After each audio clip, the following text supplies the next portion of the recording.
Good Wednesday afternoon to you, 4 o'clock time for Sports4CLE. Thanks for joining us. The Browns starting to look for that new defensive coordinator.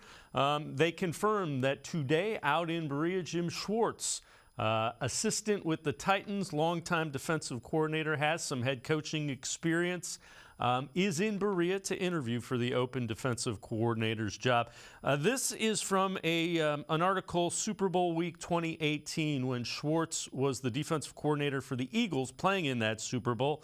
As a high school player, Schwartz was tough and fearless combined with his smarts.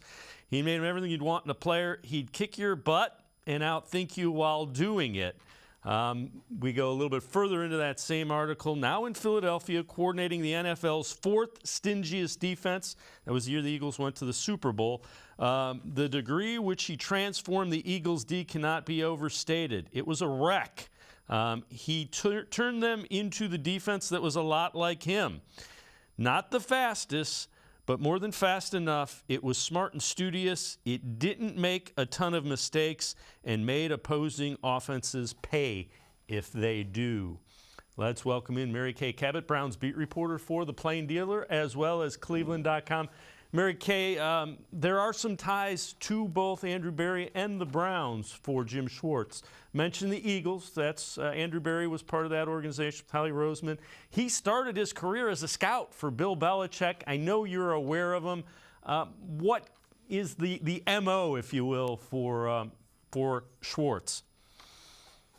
Well, first and foremost, I think, you really have to look at those early formative years when he worked here in Cleveland as a scout under Bill Belichick and Mike Lombardi. He had to learn the Belichick way back then. He was part of the 2020 group, the guys in their 20s that were making in their 20s, and they were very, very hard. They were a very close-knit group. They still all have fond memories of those days together, building what they built together here, which was really, the foundation of what the Patriots went on to become. So he's part of that, family. And, and I know that he looks back on those years as, some of the most valuable in his career. And then, as you mentioned, he worked for the Philadelphia Eagles as defensive coordinator there for 5 years under Howie Roseman was the GM at the time, and Andrew Berry was the vice president of football operations there in 2019. So they got to know each other there. But the thing about Jim Schwartz, I think, is that you just wouldn't have to worry about him. You could just turn the defense over to him, and then Kevin can really spend most of his time on the offensive side of the ball and know that everything was going to work like clockwork over there. And again, it's important to note, been a defensive coordinator not only for the Eagles, was a defensive coordinator for the Titans. That got him a head coaching job. Didn't have a hugely successful head coaching run. Also was a defensive coordinator for the Bills. So it's a guy that has been around the league his entire adult life, basically. Yeah, 14 years as a defensive coordinator. So as you look over this list of candidates, he is by far, the most qualified, or at least has the most experience out of all of these guys. So I think, that's interesting to note. And then the other thing that he has is the head coaching experience. So, and I think that's vitally important. I think it's good to have some people on your staff that know what it's like to sit in your chair, somebody that you can bounce things off of. From a player standpoint, from a coaching standpoint, from a media standpoint. I mean, Jim Schwartz has seen it all in his 29 years of coaching, 4 included in the college ranks, but still, he's basically seen it all. He knows the city, he knows the landscape here, and I just think he's a great candidate. Yeah, I would agree. The other thing that comes to mind, and you kind of said it with the Belichick way, he's has the reputation of being very much a no-nonsense type of coach. That's right. I mean, you might not see him, laughing his head off all the time. He might not be as warm and fuzzy as everybody would want him to be. He's got, I think, a little bit more of the Nick Saban, Bill Belichick type of demeanor, where he can probably be a little bit more serious than some people might like. But I'll tell you, his players love playing for him. They'll run through a wall for him, and he gets the job done. He's really great at the defensive line, especially brings out the best in these guys, knows how to isolate a defensive end and really get the most out of him. So I think he would be great for Myles Garrett and the other defensive linemen. I think he would be good at sort of driving the bus and helping them fix the defensive tackle situation. And there's just a lot of pluses to it. Yeah, I would agree. So just again, this is the beginning of a process for the Browns. Scheduled to interview tomorrow by reports is a guy that's also intriguing, Brian Flores. Currently a defensive assistant with the Steelers, and Mike Tomlin was a head coach with the Dolphins. Again, a very high-profile guy. Mary Kay, I was surprised. Flores has never been a defensive coordinator, and that's not a knock. It's just a statement of what he has done. He went from a position coach to a head coach and had some success as a head coach. Yeah, I mean, you know what? Some guys have done that, and a number of guys have been able to do that and be successful. So, you can't rule anything out. I think you're looking for a guy that can kind of unify this defense. I think they're sort of broken and they need to be brought back together. I think they need to figure out how to stop the run. I think they need excellent leadership. I think they need someone who can, really handle the discipline issues. They don't have a ton of them anymore, but they have some discipline issues. They need to all be brought together. I'm sure Brian would be good in that regard because once again, he also came from the Bill Belichick tree. And really, a number of these guys have. Jerod Mayo obviously has. Brian Flores has. And then, as we have mentioned, so has Jim Schwartz. So, you're going to be getting, I think, one way or the other, probably some of the Patriots' way. And you could do a lot worse than that. Yeah, I would agree. And we'll talk a little bit later about the whole the discipline issues, the leadership issues. Those magnify themselves when you're not winning because when you're winning, people tend to fall in line a little bit more and things get disjointed and maybe a little more individualistic when you're losing. It's human nature. Absolutely, 100%. Usually, you don't have players kind of popping off in a winning season. You don't have players that are necessarily very disgruntled in a winning season. So winning covers up a lot of ills, and then they should do more winning next year when Deshaun Watson has the full season with them. So that will help a lot too. But just in and of itself, the defense needs help. They need a good, strong leader. I wrote a story yesterday on Jerod Mayo. I think he's got the leadership qualities they need. I'm sure all of them do to some degree, but there are probably common denominators in these coordinators that they are interviewing, and they're going to be, tough, smart, accountable guys that are going to be able to kind of get this thing turned around because it did, turn into a little bit of a mess this year. Take us through a little bit more about what you wrote in that article about Jerod Mayo, what you see and what the Browns might like about him. He's just got natural, inherent leadership ability. From the minute he landed on the Patriots' doorstep as the 10th overall pick in 2008, there was just something about him. He's dynamic. He's magnetic. People are drawn to him. By his second season, now he was Defensive NFL Rookie of the Year in 2008. By his second season, he was a team captain, and he remained a team captain for the last 7 years.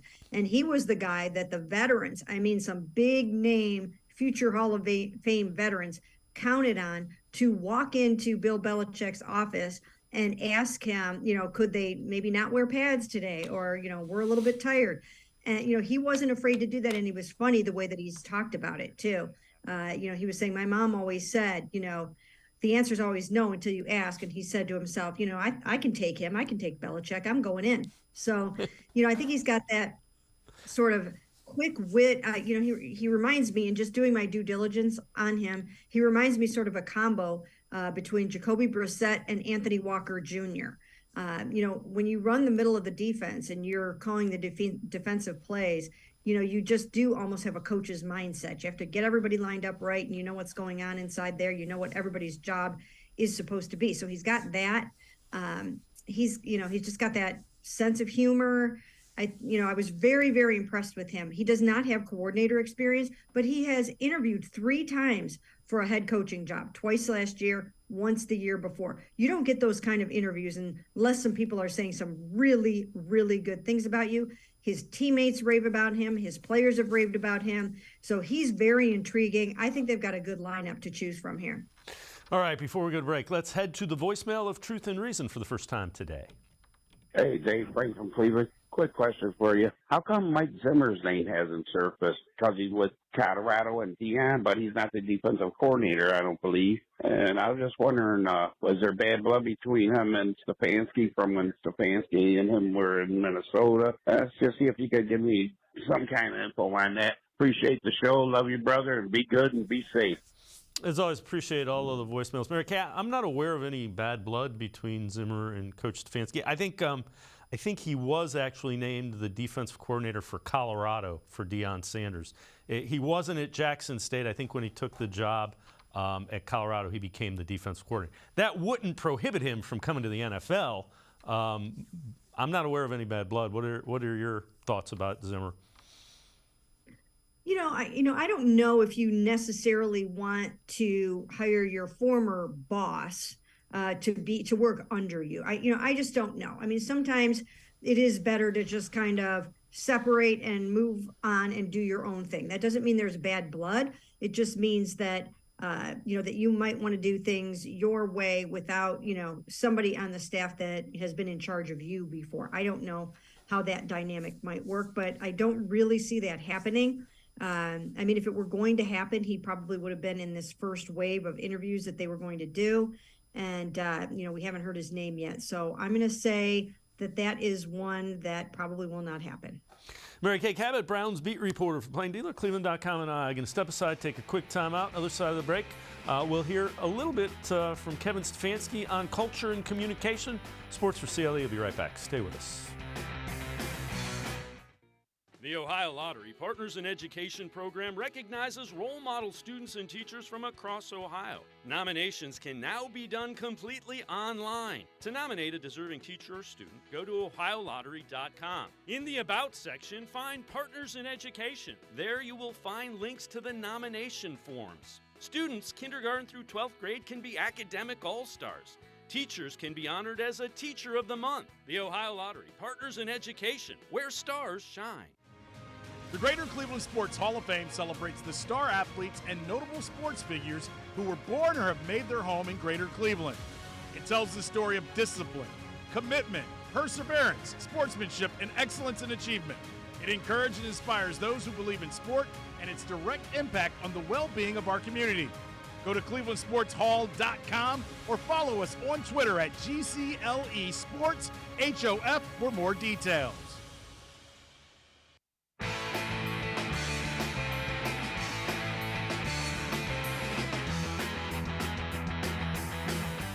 We continue talking Browns with Mary Kay Cabot, Browns beat reporter for the Plain Dealer, cleveland.com. Kevin Stefanski, in his end-of-the-year press conference, talked about the culture and communication with the players. When you lose, that's a fair question. For every losing team, you're going to ask about culture. I've said it last week. Culture is people, and when you have the right people, you have the right culture. We didn't win enough games this season. We're disappointed in that, but we feel like we can certainly get better. We certainly have high expectations for ourselves, a high standard set for ourselves, and that's where when you're winning and you're having the locker rooms after a win, when everybody is very excited, that's when culture starts to build. When you're going through tough times, obviously, it becomes difficult in some areas. I think it's important that you are sharing with each other. My door is always open, even when it's closed. I want the guys to be, comfortable coming in, talking to me, talking to their position coaches, what have you. But, you're absolutely right in terms of you can have a football culture where you want to be, tough and brave and keep things in. And that's not what we believe here. And I've had conversations with our guys today about that very thing. So, Mary Kay, when you listen to that, it certainly seems like he wants the players to come to him and talk, which it kind of leads you to wonder what there's something that isn't quite right, and I don't know that anybody can put a finger on it. Well, I think that's what they're going for when they switch it up on defense. I think, and Joe was a great human being. I really liked Joe Woods a lot. I liked him as a person. I liked him as a coach. I personally did not want to see him go. But I think what they are going for is a different dynamic, a different energy, a different vibe, especially on the defensive side of the ball. They don't necessarily have a lot of real sort of boisterous, fiery, vocal leaders. And so you might want someone like that in the coaching chair a little bit. So I think that is something that they should look for. They're going to follow the lead of their coordinator in terms of the brand and the personality and the kind of defense that they're going to play. And so, I think they have to be very cognizant of that. But just in terms of, feeling like you can talk to your coaches, I don't know. I did get the feeling that there were a number of guys that really didn't feel good about opening up. And sometimes guys just don't like to do that. It's not their way. They are, conflict averse and really don't want to get involved in ruffling anybody's feathers or rocking the boat. So sometimes there's just some of that goes on. But I do think that, with the right person, you can inspire guys to be open and to share and to express themselves so that nobody's harboring ill will. Fair enough. All right, let's head back to the voicemail of Truth and Reason. Hey, Steve Lannon. Don't get to see many of the Browns games since I'm in Williamsburg, Virginia. Did finish watching the highlights on YouTube of the Pittsburgh game. And for next year, I'm not concerned about the offense, but that game, it looked like the running back would go right through the defensive line. At least every play I saw, it was up to the linebackers to stop them. So my feeling is 100% first focus should be on getting a defensive line that can stop the run next year. Love the show, and I've been watching the Browns since the early 60s, so I've still got hope. Take care. As always, appreciate all the voicemails. Mary Kay, I think that kind of goes to the heart of a new defensive coordinator. Yeah, I think that's what they're hoping for. I think that when you look over Jim Schwartz's resume, I'm telling you what, run defense is very, very high on the list. This year, the Titans finished number 1 in run defense, giving up only about 79.4 yards per game. Last year, they were number 2. So he knows how to stop the run. There's no question about that. Now, conversely, they were 32nd in pass defense this year. So you don't want that. You don't want to stop the run at the expense of the pass, especially in this passing league. But certainly they have got to shore up their run defense. And just like culture is very connected to people, the success of a unit is tied to the talent on that unit. So you've got to have some defensive tackles that are going to help you stop the run. And then you have to hope that you're going to get some of those linebackers back nice and healthy. Well, the other side of the ball is going to look different too. Kevin Stefanski talked about the offense next season. I hope year to year you're different. Different being better. How drastic that is, depends so much year to year. But ultimately we do want to, maximize Deshaun's talents, maximize Nick Chubb, Dave Njoku, Amari. We want to make sure that we're putting all those guys in a good spot. So there's things that, yes, we want to get to this spring and summer that we have not gotten to just yet. Mary Kay, I know you have you've made the case about another wide receiver. It's going to be even more important because they're going to go 3 wide receivers a lot and try to let Deshaun Watson be the player that they think he can be. Yes, I really think they need to do that. I think they need to have a couple of more experienced guys. It's great to be able to break in young guys and to have a pipeline at a position, but you also have to have some very accomplished, experienced players that can help you out and help you get to where you're trying to go. And I think they need at least one more Pro Bowl caliber receiver. I think they need someone with speed to be able to stretch the defense. So, some of those things, some of those younger guys, I'm sure they're going to be great. But I think I would be going out and trying to find a sort of poor man's version of a Tyreek Hill type of player. So hopefully for Deshaun's sake, they will do that. I think they're okay at most other positions on offense. Maybe they can find another tight end too. It wouldn't be bad to do that, but certainly I think they could use at least one, maybe two more receivers. Yeah, I would agree. And here is this is kind of interesting. So Jordan Schwartz tweeted this out yesterday. Arizona Cardinals plan to try to trade wide receiver DeAndre Hopkins, 2 years, $34.36 million left on his deal. He'll probably want that extended and a new deal coming out of it. Hopkins did play with Deshaun Watson with the Texans and had a lot of success. Mary Kay, I don't know if the Browns have the ammunition to go and trade for him because they don't have the first-round picks, and they're going to be looking for quite a haul, I would imagine. Even though the Cardinals are in probably a full-blown rebuild, they're going to want lots of picks. Yeah, and I mean, the Browns just gave up, 3 first-round picks for Deshaun Watson. So I don't know. I mean, it seems like the price would be too rich for them with DeAndre Hopkins. So I don't know. I mean, I'm sure it's something they would probably at least have to look into, but I don't know they would have what it would take to land a player of his caliber right now. Agree with you wholeheartedly. Mary Kay Cabot and I are going to step aside, take one more time out. Other side of the break, we'll talk a little bit about Deshaun Watson, a little bit about Myles Garrett and Joel Bitonio. Sports4CLE will be right back. Stay with us. Come back to go forward. Back to learning new things. Back to pursuing your dreams.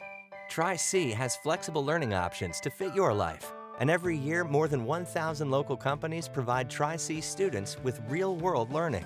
The right education can boost your lifetime earning power by hundreds of thousands of dollars. Start now with a college education you can afford. Tri-C, where futures begin. The Ohio Lottery Partners in Education program recognizes role model students and teachers from across Ohio. Nominations can now be done completely online. To nominate a deserving teacher or student, go to ohiolottery.com. In the About section, find Partners in Education. There you will find links to the nomination forms. Students kindergarten through 12th grade can be academic all-stars. Teachers can be honored as a Teacher of the Month. The Ohio Lottery Partners in Education, where stars shine. The Greater Cleveland Sports Hall of Fame celebrates the star athletes and notable sports figures who were born or have made their home in Greater Cleveland. It tells the story of discipline, commitment, perseverance, sportsmanship, and excellence in achievement. It encourages and inspires those who believe in sport and its direct impact on the well-being of our community. Go to clevelandsportshall.com or follow us on Twitter at GCLE Sports HOF for more details.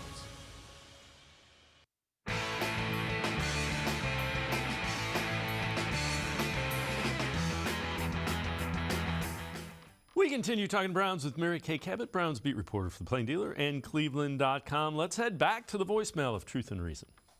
Hi, this is Ernie calling again from Virginia. I am listening today about all the revamping that needs to be done to accommodate Deshaun Watson. One thing that really hasn't been talked about too much is that offensive line. Clearly, he's not real happy in a box because he just doesn't seem to trust his linemen. And are the linemen really capable of getting out in front of him when he do the scramble drills? Are they the right kind of players for him? I thought that was something that needs to be addressed, or he needs to start getting some trust that they're going to be able to keep his pocket clean. Just wanted to hear your thoughts on that. Love the show. Go Browns. Woof. All right, as always, appreciate all the voicemails. Mary Kay, I don't know if it's a trust. I think they have to pass protect a little different because he does scramble, and you got to get used to that. You have to hold your blocks a little longer. You can't quit on a play after the initial wave. Yeah, they all have to work together to figure out how to make this offense work with a scrambling, running, dual threat quarterback. They have to figure out so many different things in terms of running, running out of the gun, running not out of the gun, when to have outlet passes, when to run the RPOs, when to have designed runs. There's a lot to learn for everybody here. The learning curve is pretty vast. And as you mentioned, the offensive linemen are going to have to figure out how to block adequately for Deshaun Watson, and he's going to have to communicate with them. They're going to have to go over a lot of film in the offseason. They're going to have to spend a lot of time in the offseason program trying to get it right because it's imperative. And then I think he's also going to have to figure out how to get rid of the ball a little quicker. If he doesn't see something there he likes, he's going to have to sometimes, live to see another down because he can't take all those sacks. He was already sacked 20 times, 7 by the Steelers. He can't have another game like that. They've got to figure that out. Didn't help that Jack Conklin was not in that game, but there will be times where James Hudson might have to play. So they have to figure out how to get this done in such a way that he is not sacked as many times. But again, those are, as far as problems go, those are good problems because they usually lead to a more explosive offense. Yeah, that's the idea. That's the plan. But I think it's imperative that Deshaun is going to have to, when you talk about players being honest and open about what they need and want, he's going to have to lay it all out on the line, put all of his cards on the table in the offseason. If he feels that he needs another, Pro Bowl caliber receiver, he's got to say that. If he feels that he needs some different kind of vibe or philosophy from the offensive line, he's got to say that too. If he wants to run more no huddle, whatever the case may be, he definitely has to express himself. And then they all have to work together to make sure that they are crafting it and tailoring it to what's going to work best for him, because that's what this is all about. He is their $230 million investment, $46 million a year. He's the reason why they, kind of put their fan base through a lot of controversy through this. So, they've got to get it right. You tweeted this out. So Myles Garrett and Joel Bitonio voted to the NFLPA's first team All-Pro team, and that's voted on only by the players. So that carries a little bit more cachet because those are the guys you're going against. Yeah, I still don't think it's going to carry the weight that the AP All-Pro does. That's still the marquee one. But, J.C. Tretter, they fought for this and they won the opportunity to do their own. And it's from players that are familiar with other players at those positions. And, it's just players telling each other who's great in their game. And, I think it's significant. But I also, you're not really sure how much time these players have to watch all these other games. Whereas the voting members for the AP, that's all they do all season long. That's their area of expertise, especially all, those national writers that just do that. So it's great that they're doing it, but I don't think it overshadows the AP one, which will be announced on January 13th. Okay. Let's head back to the voicemail of Truth and Reason. Hi, I'm a long-time listener. I had a hypothetical question.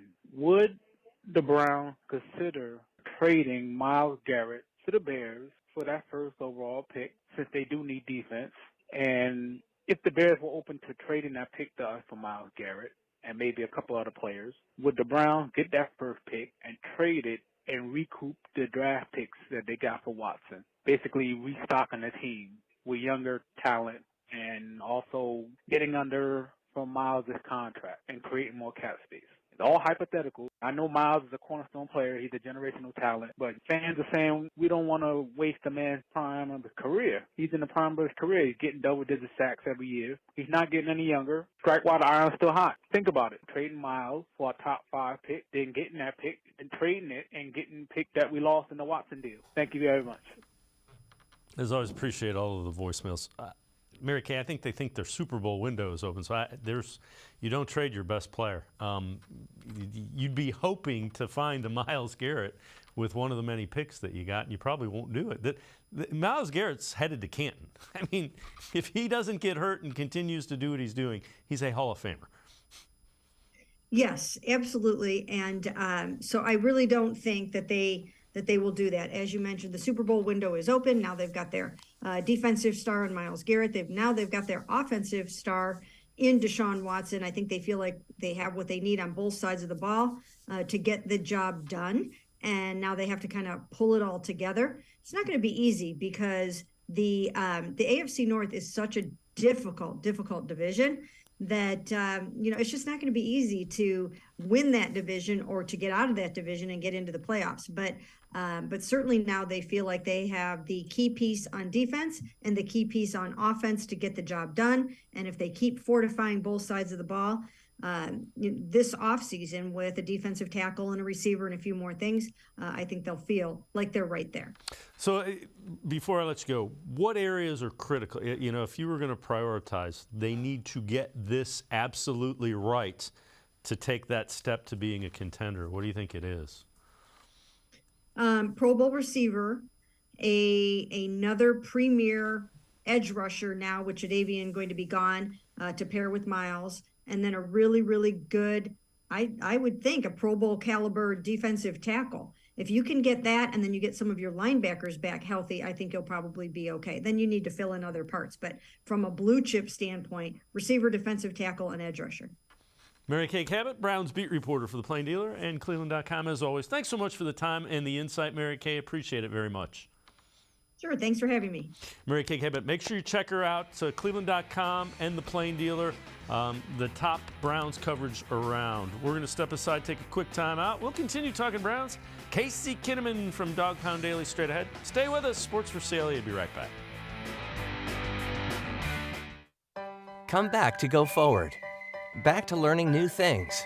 Back to pursuing your dreams. Tri-C has flexible learning options to fit your life. And every year, more than 1,000 local companies provide Tri-C students with real-world learning. The right education can boost your lifetime earning power by hundreds of thousands of dollars. Start now with a college education you can afford. Tri-C, where futures begin. The Ohio Lottery Partners in Education program recognizes role model students and teachers from across Ohio. Nominations can now be done completely online. To nominate a deserving teacher or student, go to ohiolottery.com. In the About section, find Partners in Education. There you will find links to the nomination forms. Students, kindergarten through 12th grade, can be academic all-stars. Teachers can be honored as a Teacher of the Month. The Ohio Lottery Partners in Education, where stars shine. The Greater Cleveland Sports Hall of Fame celebrates the star athletes and notable sports figures who were born or have made their home in Greater Cleveland. It tells the story of discipline, commitment, perseverance, sportsmanship, and excellence in achievement. It encourages and inspires those who believe in sport and its direct impact on the well-being of our community. Go to clevelandsportshall.com or follow us on Twitter at GCLE Sports HOF for more details.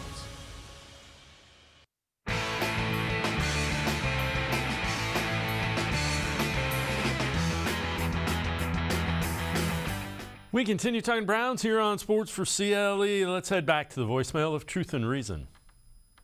Well, the season's over. The defensive coordinator's been fired, and Mike Prefer's still there. Just a quick little thought. Man, did you realize that in the last 8 games, Nick Chubb scored 1 rushing touchdown? 1. He had 7 games with 0 rushing touchdowns out of the last 8 games. The last 6, he didn't touch the end zone rushing the ball. Wow, what happened? Go Browns. So I appreciate all of the voicemails. Let's welcome in Casey Kinnamon, Dawg Pound Daily. Casey, there's got to be a tweaking to the offense without question. That'll involve the run game in addition to passing more. When it comes to Chubb, it's almost it's like 2 seasons in one. You had the first 8 games before the bye, and then you had everything after the bye. And, you know, before the bye, he was averaging 105 yards per game. He had 10 rushing touchdowns. After the bye, it was 76 yards a game and 2 rushing touchdowns. I think that speaks more to how the offensive line played.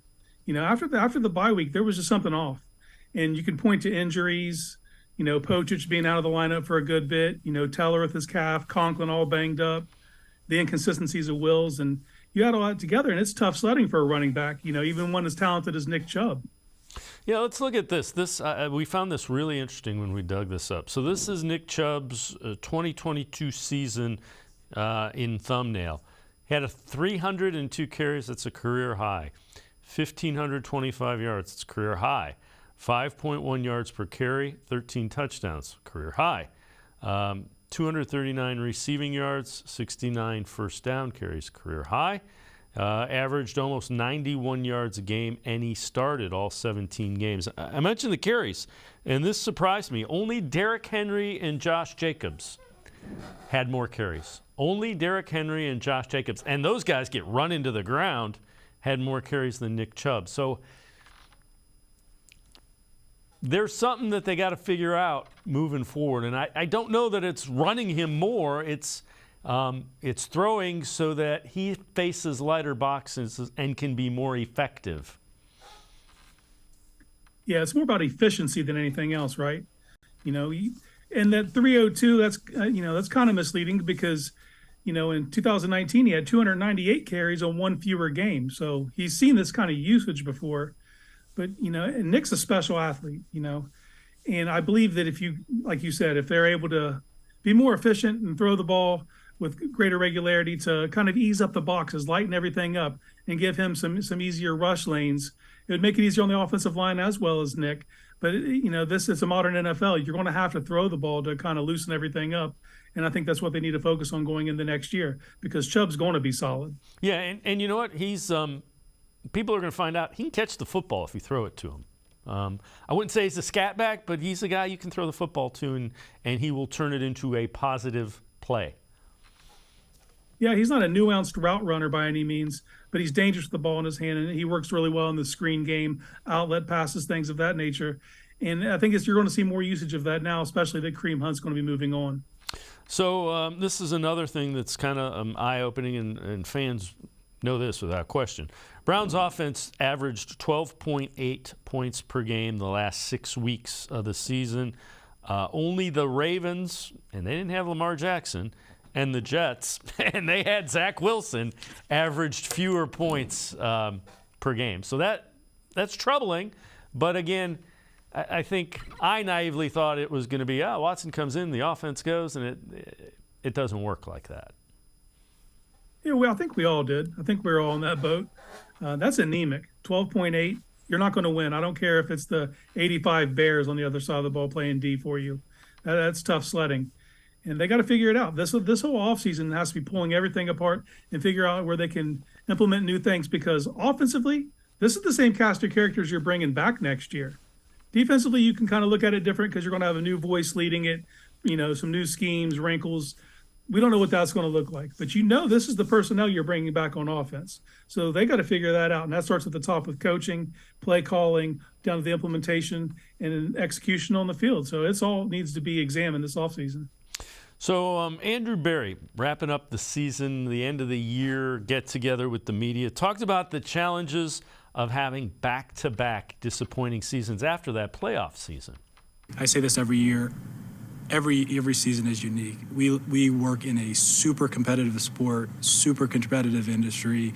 It's hard and competitive to get to the playoffs. So to think that just because you go 1 year, just snap your fingers and go back, it takes a lot of effort. And we're back at base camp right here in January to prepare for 2023. So we are under no illusions in terms of the work that it takes every year to try and scale the mountain and get back.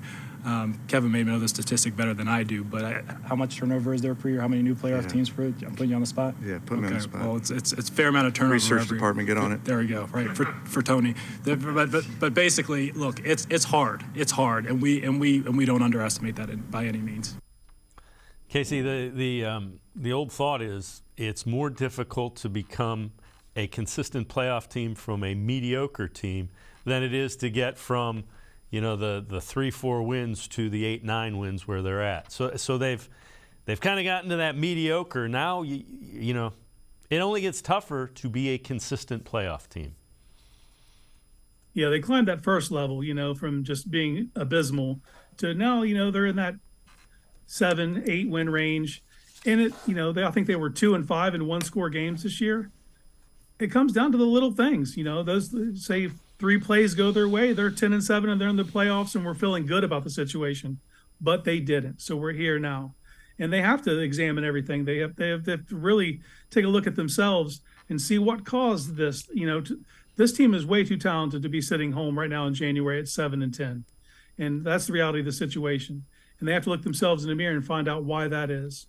Yeah, I was one of the many people who kind of laughed when people said that the Steelers were going to finish ahead of the Browns. There's no way that roster should finish ahead of the Browns roster. There just isn't. You know, if you look around the league, there's tons of teams that outperform the Browns from a win perspective that had no business doing it, you know, with the roster that they had. So when the whole's not as great as the sum of the parts, you know, you really got to pull it apart.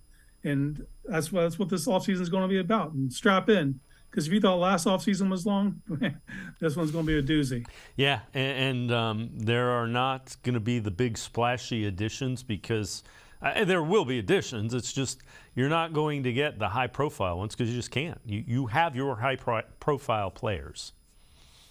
Yeah, they're going to be strapped. They're going to have to really flip over the stones and kind of find some hidden gems, you know, to make this work, because they're not going to go out and get the names. And you're going to see the names out there. Teams are going to cut people. I know DeAndre Hopkins has been a popular one this week. If the Cardinals move on from him, everyone's plotting and scheming. How can the Browns get him? They can't. That's the answer. They just can't. Yeah, they're going to want first-round picks. And, you know, they're already talking Tyreek Hill and that kind of – and the Browns do not have the assets to go and do something like that. Casey Kinnamon and I are going to step aside, take a quick timeout. Other side of the break, we'll head back to the voicemail of Truth and Reason. Check out some reasons why the Browns struggled this year. Sports4CLE, will be right back. Stay with us. The Ohio Lottery Partners in Education program recognizes role model students and teachers from across Ohio. Nominations can now be done completely online. To nominate a deserving teacher or student, go to ohiolottery.com. In the About section, find Partners in Education. There you will find links to the nomination forms. Students kindergarten through 12th grade can be academic all-stars. Teachers can be honored as a Teacher of the Month. The Ohio Lottery Partners in Education, where stars shine. The Greater Cleveland Sports Hall of Fame celebrates the star athletes and notable sports figures who were born or have made their home in Greater Cleveland. It tells the story of discipline, commitment, perseverance, sportsmanship, and excellence in achievement. It encourages and inspires those who believe in sport and its direct impact on the well-being of our community. Go to clevelandsportshall.com or follow us on Twitter at GCLE Sports HOF for more details.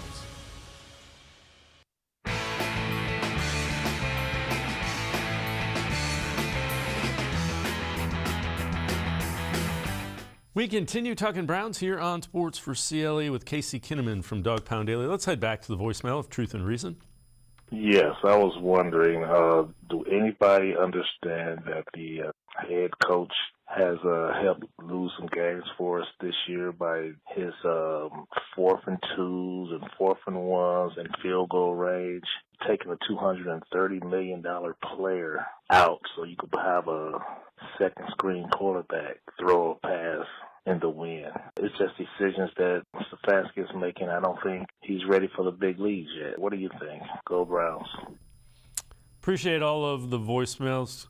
Casey, I think there's some fair criticisms there.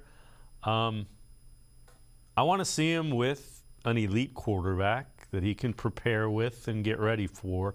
I think he can be a good coach, but some of the things have to change. Yeah, when it comes to fourth down calls, you know, I like the aggressive nature of it. But, you know, because, you know, the numbers will tell you get so many percentage of these. But there's a human element, you know, there's momentum. And sometimes when it doesn't go your way, you completely hand the other team the momentum.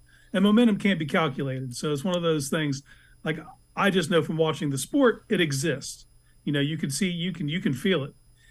And a lot of times when you lose those plays and you give the ball up or you miss, you know, you give up on 3 points where you could have had it, it comes back to bite you more often than not. And, you know, this will be his fourth go at it.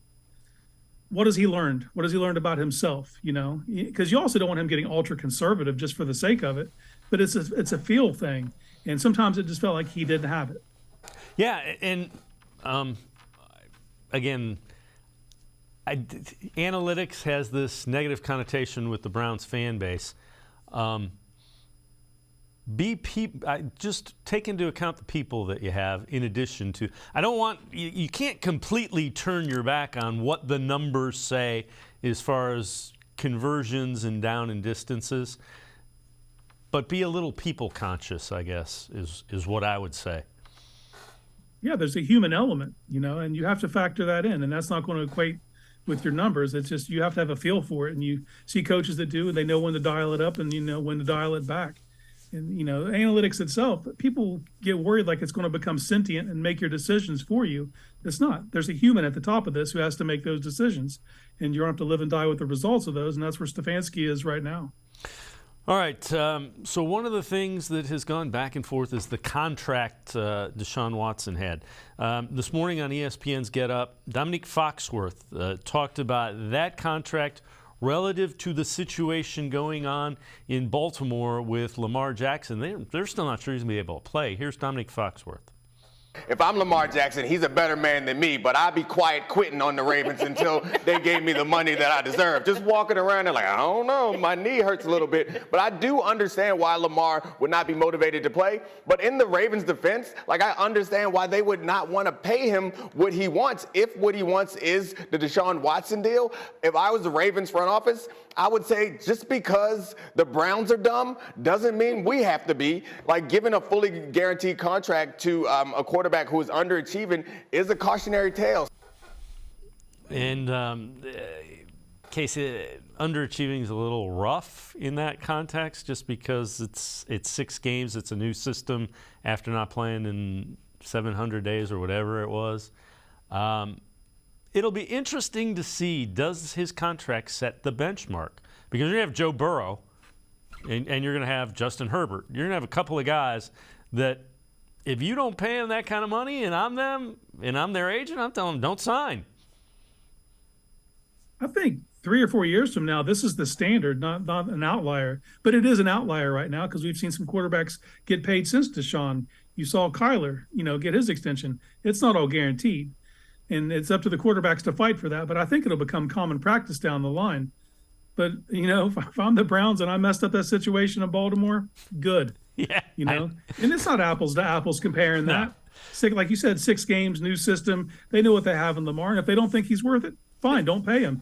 I'm sure they'll tag him and trade him to someone else. Yeah, if you messed up the Burrow and the Lamar contracts, that is an ancillary benefit of guaranteeing the $230 million. And you know what? I believe that the front office thought that through when they did it. They knew who the quarterback was for the division rivals, the Ravens and the Bengals. Points to them for if they thought that way. Good. I'm with you. Yeah, that's chess. That's not checkers right there. That's right. Long play. All right. 3 reasons that the Browns lost games this year is from Emmett Golden. They couldn't stop the run. Blown coverages, missed field goals. Analytics have nothing to do with those. And those are all very fair criticisms. The blown coverages are mind-numbing. And the inability to stop the run. We constantly talked about, they got young guys that can step up, and none of the young guys that had the opportunities stepped up to the level they needed them to. Yeah, Emmett's not wrong about any 3 of those statements. Those are all correct. Now, it doesn't cover the 12.6 over the last 6 games. That's a whole different ball game. But you're right. They were counting on players to step up who didn't step up, and that was a flaw. That was a flaw in their logic, and it came back to get them. They were going to invite teams to run on them, and teams said, okay. And that was it. That was the end of it. They didn't have to have a plan B because the Browns couldn't stop plan A. Yeah, and some of it is you have to know your young players better. There's an evaluation piece of that that they have to be accountable for. They just do. Yeah, and with this being one of the front offices on the forefront of analytics and such, they were banking on league trends. This is a throwing league. Well, the league evolves, and they just misdiagnosed it. Everything's been east and west for the last few years. This year, it kind of went more north and south as far as the running game, and they really didn't have anything up the middle to answer that, even with their linebackers. Yeah, and that again comes to the you saw it with the Falcons figured it out pretty early in the season, and everybody said, okay, That's how you beat this defense. It goes to the whole copycat league thing. All right, this is from Dog Pound Daily. 6 Browns who have played their final snap with the franchise in all likelihood. Number 6, Chris Hubbard. That was the swing tackle. Number 5, Ronnie Harrison, the safety. Number 4, Greedy Williams has been banged up and injured. Number 3, this guy played really well. Jacoby Brissett will likely get an increase to be a bridge-type quarterback. Number 2, Jadeveon Clowney. We don't need to talk about that anymore. Number 1, Kareem Hunt. Of all those guys, the one that I most likely think could be back is Chris Hubbard as a swing tackle, but James Hudson is probably a more affordable version of that. Yeah, Hubbard's been on this list for me for 4 seasons, and he just keeps surviving, you know? Like, it wouldn't surprise me if they bring him back again, because I thought he was gone every time. Ronnie Harrison, I thought was gone after last season for sure, and they managed to bring him back. So there might be a surprise on this list. I don't think it's going to come from Hunt, Clowney, or Greedy, so it'll be up to those last 2 to kind of decide if they're going to keep one of them. But they could also move on from all 6. That's just where they're at. Yeah, and again, defensively, depending on who the defensive coordinator is, you may see some drastic changes on defense, and they're probably needed. The defense was a disappointment without question. Casey Kinnamon and I are going to step aside, take one more time out. Other side of the break, we'll head back to the voicemail of Truth and Reason. Sports for CLE, we'll be right back. Stay with us. The Ohio Lottery Partners in Education program recognizes role model students and teachers from across Ohio. Nominations can now be done completely online. To nominate a deserving teacher or student, go to ohiolottery.com. In the About section, find Partners in Education. There you will find links to the nomination forms. Students kindergarten through 12th grade can be academic all-stars. Teachers can be honored as a Teacher of the Month. The Ohio Lottery Partners in Education, where stars shine. The Greater Cleveland Sports Hall of Fame celebrates the star athletes and notable sports figures who were born or have made their home in Greater Cleveland. It tells the story of discipline, commitment, perseverance, sportsmanship, and excellence in achievement. It encourages and inspires those who believe in sport and its direct impact on the well-being of our community. Go to clevelandsportshall.com or follow us on Twitter at GCLE Sports HOF for more details.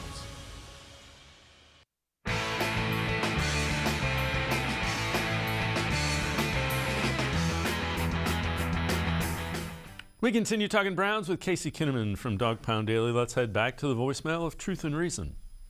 Hey, this is Quan from Cleveland. I'm calling this morning because I was wondering if anybody could tell me why is it that every time Kevin Stefanski or Andrew Berry get up on these mics in this press conference, they never really have nothing to say. I feel like it's frustrating for fans, for me, that I don't really get answers. Why do they have to say things all like in a secretive way? They asked him the other day, what do you look for in a defense? Oh, it's several things. Da-da-da. Why don't they never give straightforward answers? What's so hard about that? Just a Cleveland Browns passionate fan. I just want to know that. And if someone could question them about why aren't they giving us straightforward answers? Have a good day. As always, appreciate all of the voicemails. Casey, and we'll get a little bit deeper into this after this initial answer. None of the head coaches or general managers really answer questions in a straightforward manner. They feel if you're talking about football relation, there's a competitive advantage to not letting everybody know. The coach won't do it because he doesn't want to call out players in public. It is a code of conduct, if you will, among general managers and head coaches. Yeah, they don't want to give up the secret sauce. You know, they don't want to tell you what all's in there. They try to keep it just kind of vague. And the Browns in general, like with Barry and Stefanski, they are excellent at GM and coach speak. They have that language down. They can say a ton of stuff with really not saying anything. And over time, you know, if there's not wins associated with it, it starts to wear on the fans. Yeah, I would agree. This is also a kind of an interesting thing. Jim Donovan, the play-by-play voice This is from Bailey Sports. And he kind of went in depth on this. He said you have to start opening up the organization to your fans. And his point was, fans have been by you. The fans come out. They stuck through some horrible seasons. And like our last voicemailer, they want some answers. They just want to be told what you're thinking.